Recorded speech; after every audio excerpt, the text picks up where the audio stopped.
Welcome to New Filmmakers Los Angeles in partnership with Movie Maker magazine. I am delighted to be joined across the lands and the oceans with Vincent here. Thank you so much, Vincent, for bringing Marlon Brando to us. But for those that haven't seen your film, let's take a look at a clip.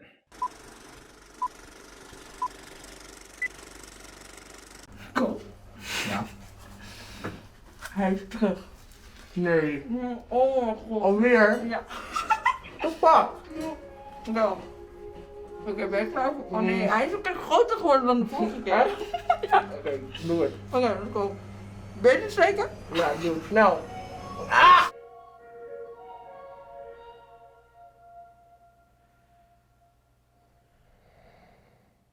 Vincent, what is there not to say or what question to ask about Marlon Brando? What a fantastic film that you gave us. Thanks for being here. Thanks for having me.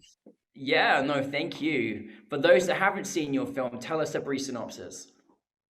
The film tells the story basically of these two teenagers, Kaz and Naomi, and the film starts in their late teens, around their 18th year, and we follow their friendship, their platonic friendship, as their relationship has changed when they go to college. And it's a film really about the love between two teenagers who also identify as queer, but I wanted to tell a story about that friendship that they share together, that's special to them, and also make a film about the life of queer teenagers beyond acceptance stories. And that you certainly did. It's so great to see us coming of age in this friendship and just kind of how important that friendship is, but also that point in where you're kind of changing, you're growing, you're learning, and you're about to go enhance on new experiences. Yeah. Where did the inspiration come for you in taking this story, these characters into an actual film? They're very much based on real friendships that I've had. Both the characters in the story are really based on just my own experience, having to go, realizing I've grown out of friendships and that it was a painful, slow death, maybe more than a neat, how do you say, a goodbye or breakup. Yeah. And in terms of the characters, I mean, that's so much the actors. I mean, there were jokes on the page for sure. I tried to put jokes on the page, but I mean, these kids came in, and that's when it really it came to life. And they're friends in real life. They became great friends on set. So I put my own story on paper, and they made it so much better. Yeah, speaking of your cast, like it was really, really special to watch. It's sometimes I think people underestimate how hard it is when you're making a film about coming of age during your coming of age. Yeah. Like, that whole dynamic is kind of nuts. It's easy when you can look back on it or self-reflect or watch it, for example. Your cast obviously did a fantastic job. I really want to add in there as well in terms of that cast and how you made those choices, but also as a part of the LGBTQ plus community myself, how lovely it was just to see this essence of coming of age love so naturally on screen. No massive statements. Here is just two people that are young and love. Tell us about that dynamic for us, Vincent.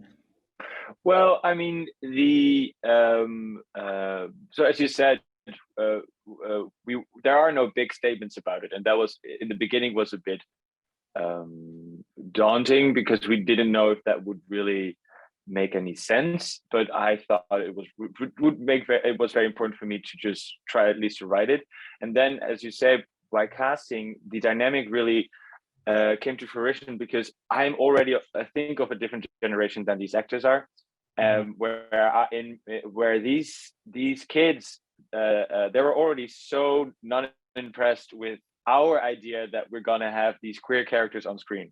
To them, that was already, they didn't think anything of it, and I was like, that is so fantastic. That I'm sad that I have to make, or I'm sad that I didn't have much films growing up that showed these characters, but I'm already delighted that like 7 or 8 or 10 years younger than me, there's already a new generation who is excited to do it and doesn't really think anything of it. Let's go.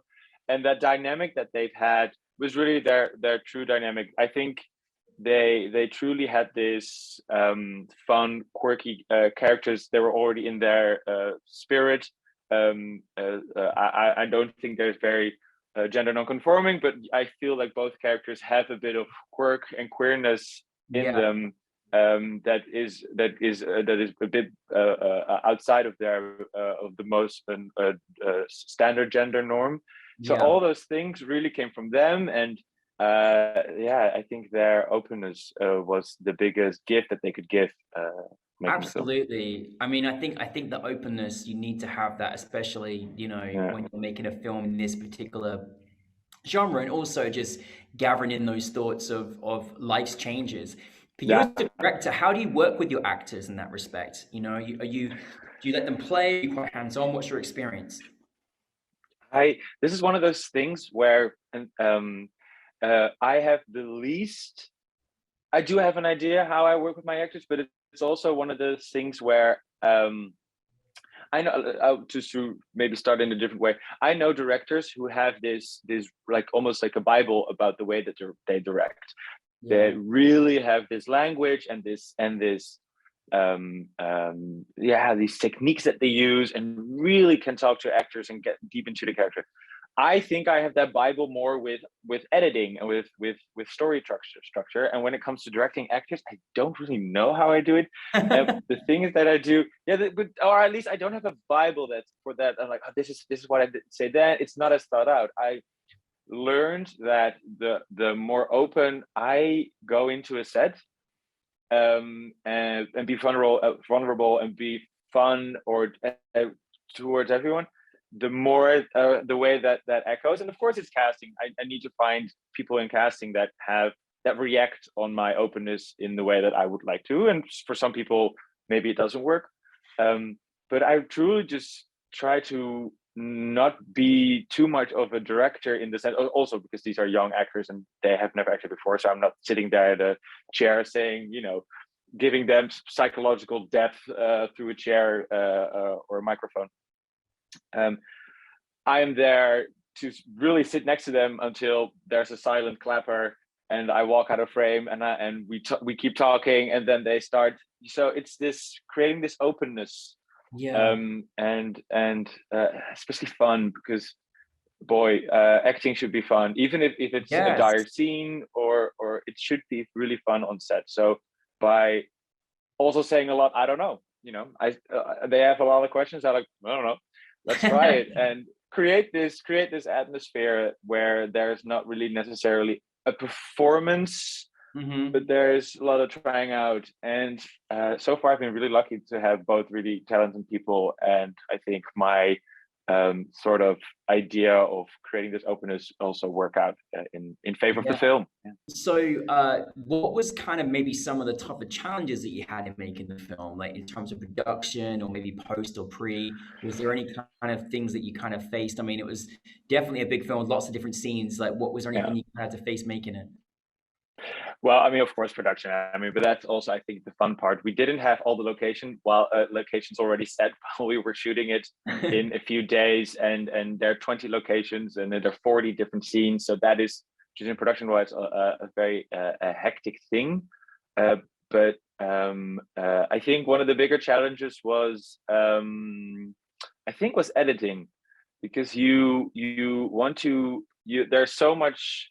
I love scenes and structure that has some sort of fragmented quality to it, and where the story flows out of the juxtaposition of the different scenes, instead of that every single scene is telling you what it is about. That it kind of like, oh, wait a second, you can see the moments change, and you can almost like seasons in the year. It kind of, I don't know, but that's so subtle, it is different for everyone who watches the film and perceives the film, but you have to find a sort of general thing, like, okay, most people start to feel the breaking up at here and this way with the look, because sometimes we just work with looks. There are so many scenes where they just look, or he says, what are you thinking? I don't know. And then it cuts again and it's him. So, you know, that was a whole, although a lot of it was already in the script, making sure that it would actually work is just so much trial and error. And as any filmmaker would know, And I think we had it on the Q&A here at the festival as well. I think Sarah said it, Dutch director, brilliant director. Like watching your first rough cut is just, it's so haunting. And I think we did 12 rough cuts of this film before we found before we really found that thing. And me and my editor, Tobias, he's fantastic. We really want every single cut to work. Like we always talk about in movies or in films that we see so many unnecessary cuts, and we love editing that you can see and feel.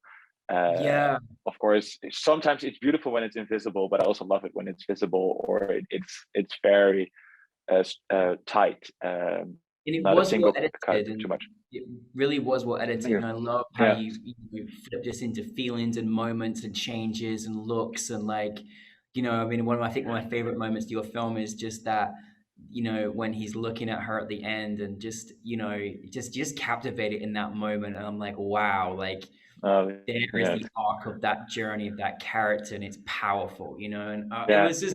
I love those moments. The editing, you can never underestimate the power of editing. Now, this was obviously, I've got so much depth I want to talk to you about it, but this was part of a program that was in partnership with the Academy of Motion Picture Arts and Sciences at NewFilmmakers LA. How was that whole experience like for you? It's insane. I got to meet so many cool people. What? I'm here in my apartment talking to executives and talking to the filmmakers and you guys. It is sort of a surreal experience because we all know Zooms can almost feel surreal in the sense that it's happening but also through a screen, and the fact that it's the Academy this time and that these people that I actually look up to who make films that I admire are sitting literally through a screen right in front of me is fantastic. Vincent, what is next for you? I am doing a few small stuff. I'm doing a music video and some commercials also to get myself financially through the winter. But I'm working on a first feature, which is really exciting. It will take some time because my writing process is I write my films myself and I go through these different hellholes of creative breakdowns before I truly find the essence of my story. So I will definitely take some time, but I'm not going to quit. I'm going to work and hopefully, we'll have a feature to present to you in the near future. Fantastic. Well, Vincent, we really appreciate you bringing Marlon Brando to us. Yes, of course. It's seen by so many in so many places. I think even if you've got an education to learn there, or whether it's an experience that you may have experienced or just didn't enlighten your mind, Marlon Brando's got something for everybody. So well done. Thank you so much. That means so much. Thank you for this interview. It was amazing. Thank you very much. Thank you.